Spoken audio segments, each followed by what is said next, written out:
A las 8:37 ahora me voy a dar el gusto de saludar al ingeniero Mario Capello. El ingeniero está en contacto con nosotros telefónicamente. Buen día, Mario, ¿cómo está? Con gusto de tenerlo con nosotros. Igualmente, Martín, un gusto estar en contacto con vos y con tu audiencia. Bueno, Mario Capello es ingeniero en Minas, si no me equivoco, sanjuanino, integrante de un grupo que está cobrando notoriedad a propósito de la promoción y la intención de informar correctamente acerca de el desarrollo de una minería sustentable, de una minería en todos sus aspectos, minería metalífera en todo el país, que está bastante complicada en este tiempo y muy distorsionada, diría, por dos factores principales, y en este sentido ya te doy introducción para que nos expliques un poco sobre la actualidad de esto. Digo, dos factores distorsivos muy importantes que obstruyen el desarrollo de la minería en nuestro país, que además es un recurso fundamental y algo que permitiría diversificar la matriz productiva inmensamente en el país y particularmente aquí en la provincia de Mendoza.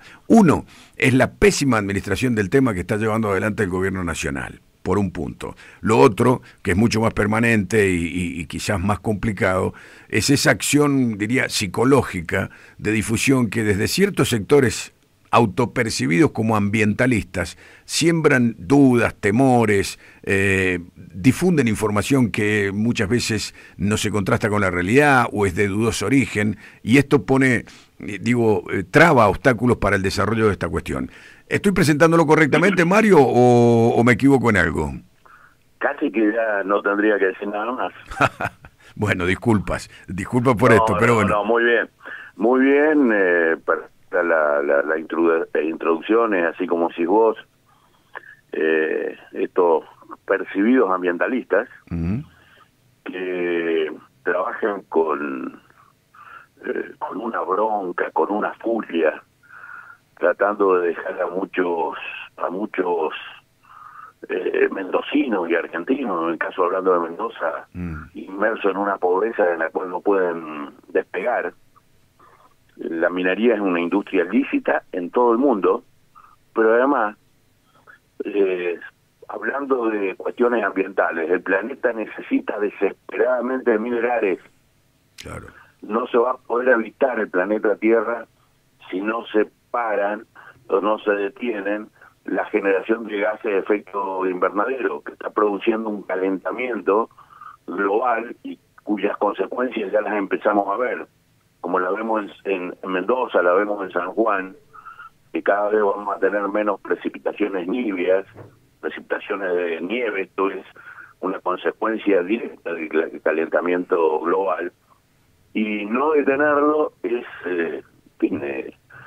no solo dejarle una deuda inmensa, sino también en peligro la vida sobre la Tierra. Entonces, hay minerales que las Naciones Unidas han definido como minerales críticos porque se requieren para la electromovilidad, es decir, para dejar de lado la tracción, el impulso de los vehículos con combustibles fósiles, que se requieren para generar energía renovable, no también energía que depende fundamentalmente del carbón, que depende del gas, que depende del petróleo, y se requieren entonces estos minerales como el litio, como el cobre, como la plata, como el níquel, como el cobalto, como el grafeno. Es decir, se necesita una cantidad de minerales que en algunos casos para el año 2040 va a estar duplicando las necesidades actuales, los consumos actuales. Y si lo ponemos en cobre, pensá vos que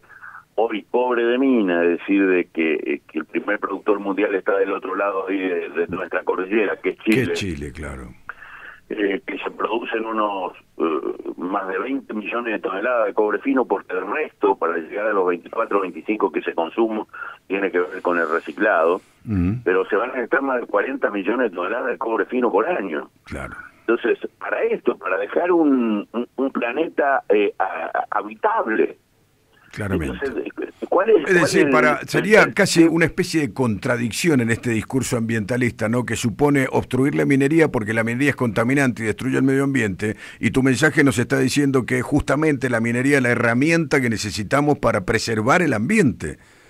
Pero no lo digo yo, lo dicen las Naciones Unidas, lo dice el Acuerdo de París. Solo hay que ver a cualquiera, oiga, le decimos a los chicos, a aquellos que han confundido y creen que están defendiendo no sé qué cosa, cuestiones falsas. Tomen, métanse en el Google, busquen que en el tema de cambio climático, las Naciones Unidas, el Acuerdo de París, y van a ver la necesidad que tenemos los seres humanos de la producción de metales para tratar de bajar o parar o detener el aumento de la temperatura del planeta, que no supere los dos grados centígrados que lo que había en tiempos preindustriales. Claro. Pero para eso necesitamos muchos minerales. Pero además entonces, porque acá hay dos cosas, ¿no? Ayer junto a Patricia Burri, el Grupo Sarmiento le presentó un informe sobre el cambio climático, agua y minería, muy interesante. Sí. Y acá hay dos cosas frente al cambio climático. Uno es la mitigación y el segundo la adaptabilidad. La mitigación tiene que ver con todo lo que hacemos para tratar de detener el tema de los combustibles fósiles. Ajá. Y te digo que la Argentina no existe. La Argentina podría detenerse en el mundo y no pasa nada. O sea, el tema del clima va a seguir de la misma manera. Es decir, el calentamiento global va a seguir de la misma manera. ¿Por qué?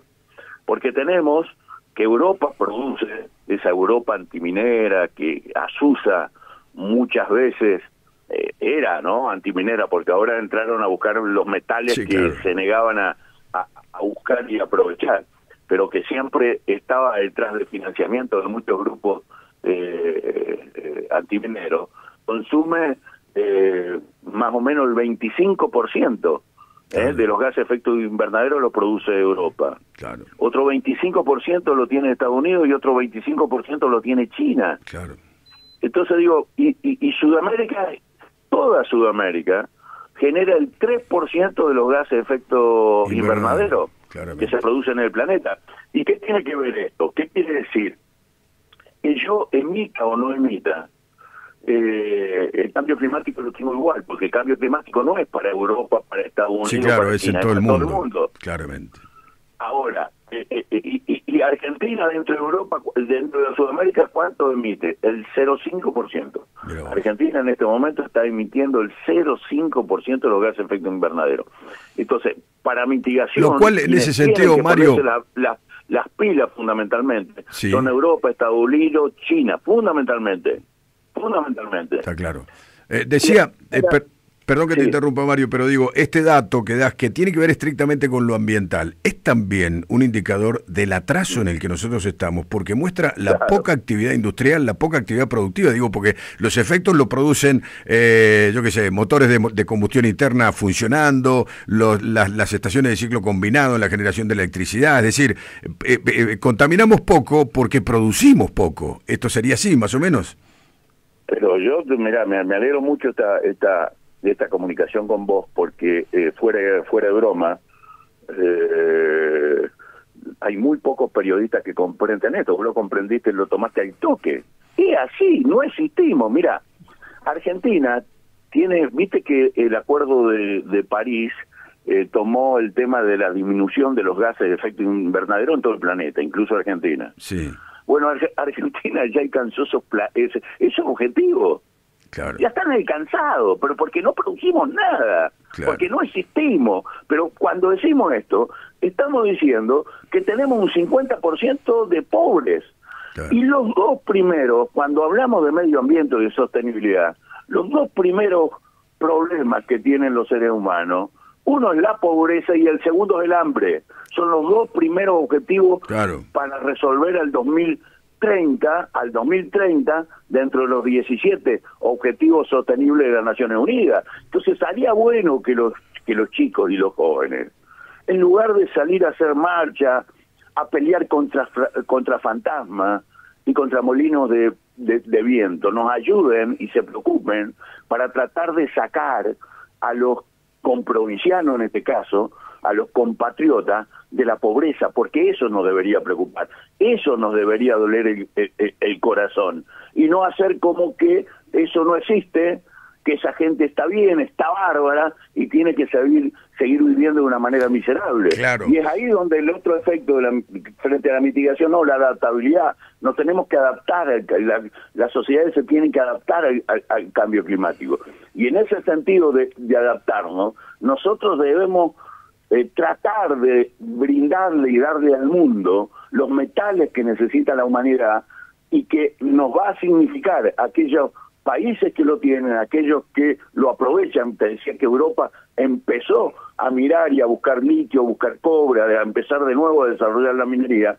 Nosotros que lo tenemos, bueno, no lo tenemos prohibido. Y no lo desaprueban. Es una cosa. Pero ahí digo que ahí hay una cuestión moral, porque esto los dirigentes políticos no pueden desconocer.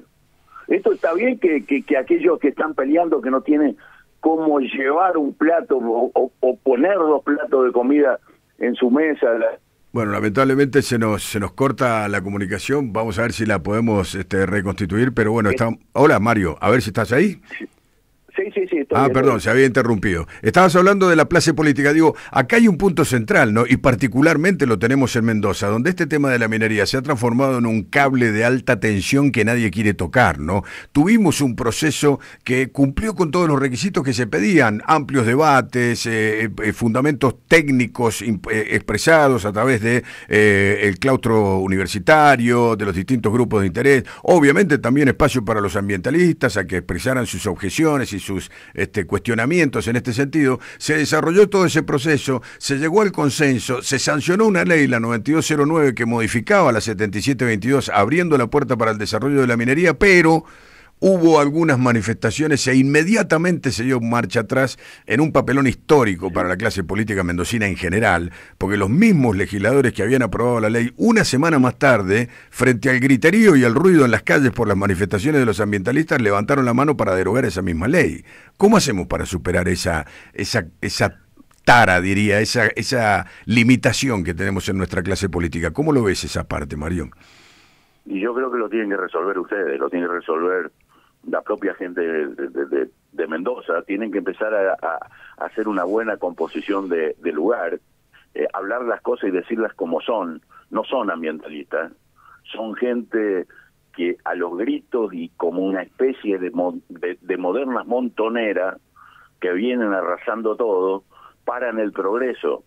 Pero no solo paran el progreso, hay que explicarle, como yo decía, a los chicos, a las chicas de Mendoza, a personas que tengan dos dedos de frente, y me parece que muchos los tenemos, que no se puede ser ambientalista y estar en contra de la actividad que va a permitir que en el planeta Tierra pueda seguir existiendo los seres humanos. Ser ambientalista es sacar minerales, y por supuesto que hay que sacarlo con toda la rigurosidad que establecen las leyes, que las tenemos y muy severas en la Argentina, y lo que hay que hacerlo es controlarlo.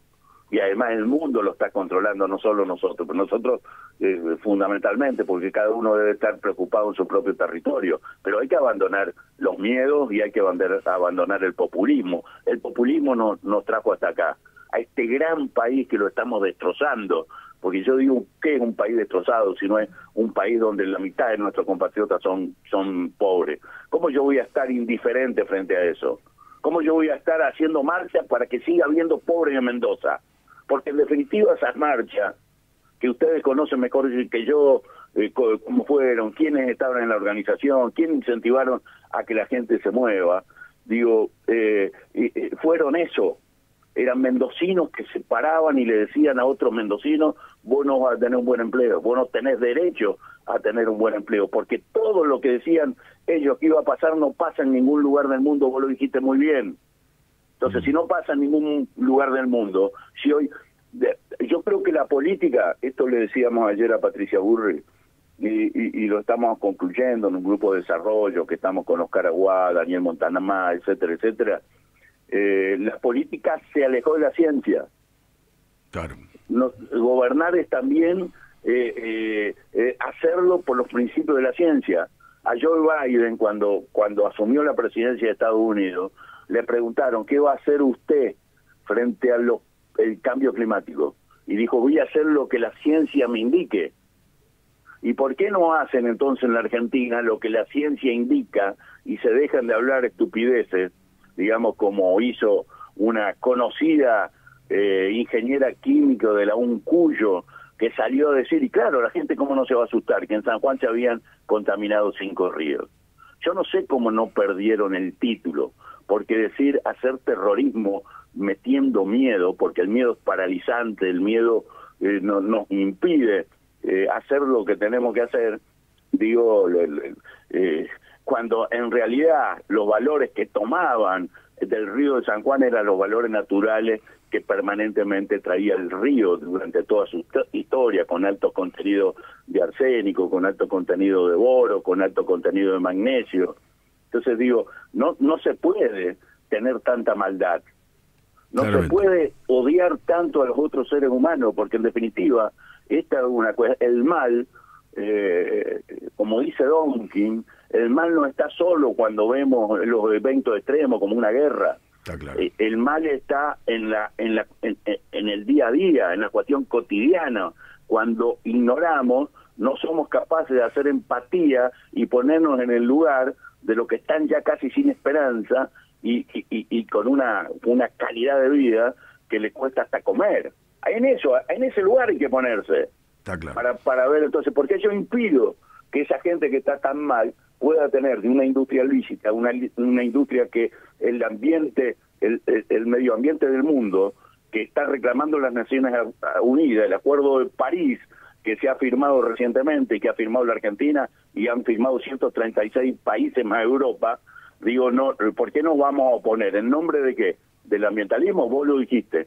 Como algunos se autoperciben mapuche, hay otros que se han autopercibido y se autoperciben ambientalistas, pero para ser ambientalista hay que tener conocimiento y hay que hablar desde la ciencia, no desde la emoción. Claramente, se entiende perfectamente. Mario, te agradezco mucho la gentileza de este contacto y de compartir tu posición, tu concepto y tu conocimiento con nuestra audiencia. Muy amable, ¿eh? No, gracias a vos, Martín, te felicito yo a vos. Que tengas muy buen día, gracias, muy amable. Buen día. Mario Capello es ingeniero en minas desde la provincia de San Juan, integrante, eventualmente en la gestión del gobierno de Macri fue secretario de la Nación de Minería y por supuesto, obviamente, tiene el conocimiento y la autoridad como para hablar con la precisión que ustedes han escuchado sobre este tema.